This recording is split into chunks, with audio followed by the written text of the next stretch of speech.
Welcome back to the second week of our Bo Bunny block class. Did you guys get your kits put together? I hope so. Let me show you some things that I did on the box. If you can see here, the little trinket in the front, it's not quite the color that it comes in. I like to alter things. So for this trinket, I just peeled the little flower off and just got underneath and just pried it loose, and that piece comes off, and save that because that goes back on. And then I just took some acrylic paint. You can either do it and paint it on with a brush, or I like these ones that come with a little dauber. And I just daub the paint right on. And they come in almost any color you can imagine. Look how cool that looked. And then once it's dry, pop this back on, and you have a new altered trinket. And you could do it with all the ones that are metal. For part of the box, I kind of took the little rosettes and separated them. I just pulled the brad out of the middle, and then you have the flower, and then you have two pieces instead of one. And then for the edges, if you see the edges done here that looks kind of like lace, that I just did that with an edge punch. You can use edge punches, you can use scalp scissors, or you can just cut by hand if you want something extra neat. The edge punches aren't that expensive if you want to go and get one. They're really fun. And you just punch it, and then you pull it out and line it up, and punch, pull it out, line it up,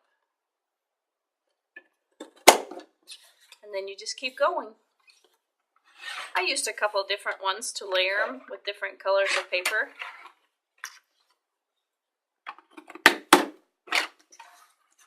And you can see that's a whole different pattern right there. Whoops. I went too far on that one. And you can see you get two. This part will come off, the top part will come off on some of them. So you have two different kinds, and you can layer them if you do it in different colors. It makes for really fun layering. And remember, this is your box. We want to see what you come up with. These are just some hints and tips to what you can do with this. And remember, you can only use the papers that we have in the kit. You cannot add any extra papers or embellishments. You can make your own embellishments with what's in the kit, but you can't go and add your own. What you can use sprays, you can use inks, you can use a cutting machine, but you can only cut the paper that we provide. And this is only if you want to be part of our challenge for the great big prize. And the corners, see how I made corners? Those are super simple too. You just take a punch that's scalloped, punch your paper out, grab a pair of scissors, and just cut to about the middle, and it'll fit right over your corner. And you just glue it down. How cute is that? And it makes great corners for mini albums or anything that you have. And the last thing I want to show you on the lid here, I did a rosette. It's kind of hard to see because it's under the blossom here, but it's right underneath there. And I know a lot of you know how to make these, but every so often I have people ask me, how do you make those? Let me show you. Take your paper and cut it to about 1.5 inches. You can make it any size you want, but once you have the basics, you can change up the sizes. And another one at 1.5 inches.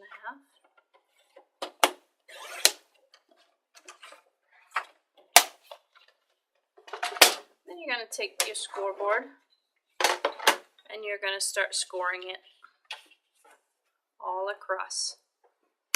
For the one I used for the box, I just used 3/8 of an inch or 1 centimeter. But I'm making it a little bit thicker on this one. I'm going every 1/2 inch. And for that size rosette, you're going to need 2 strips. Going all across. Let me turn it your way so you can see.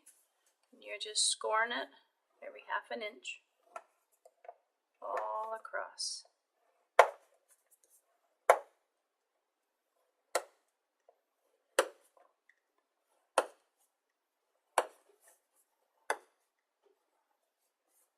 What else have you guys used rosettes on? I like to use them on banners. I like to use them on wall hangings. That was super fun on cards. One of our designers made a card, and she took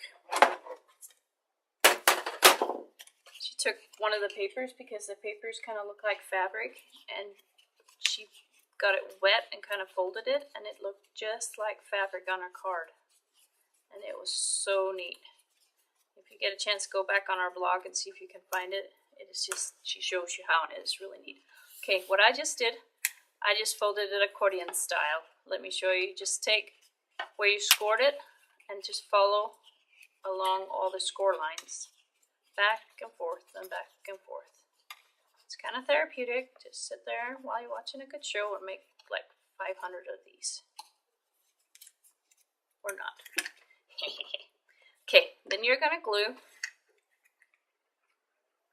the ends together. Or you can tape them too. I like to glue them. Just hold it for a minute while it dries.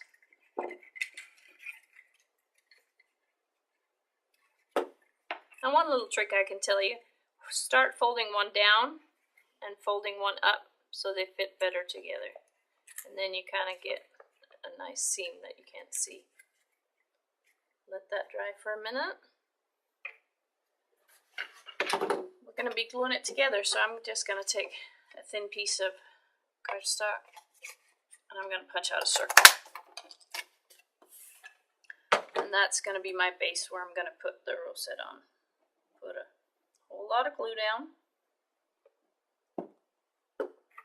Now comes the hard part. This one is a little bit tricky. Okay, so you get it together like this, and then it's got to be folded so it looks like the rosette. So set it like that, and then push it down. Okay. I want to do the other side. This is going to be my back side. My back side. The back side of the rosette, and I'm just going to take the little circle and put it in the middle, and that's what's going to hold it together. You want to make sure that it's nice and even. Whoops. Now it flips over. Make sure it's dry before you flip it over, or that'll happen. Okay, and then I just put a little bit extra glue down like that to hold it together.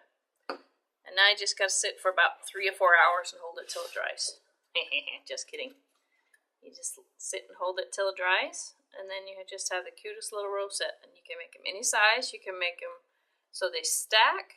You can make them any thickness you want, depending on, you just have to go like 3/4 of an inch, 1/2 an inch. You can even go a whole inch if you want. One time I made a huge one for my door, and it took 6 pieces of paper, but it was huge and it was gorgeous. So those are all the tips we have for this class. So whoever have not done this before, let me remind you one more time of how we do this. You're going to go out to your local retailer, or if you don't have anybody around where you live that sells our kits, you can also go online, and if you have any questions at all, you can go on our website and you can find out a retailer that's going to sell you your kit. And once you have your kit, somebody suggested the best thing to do is watch the first block class once through and then go back and follow along. And then the second week will be all the tips and to help you.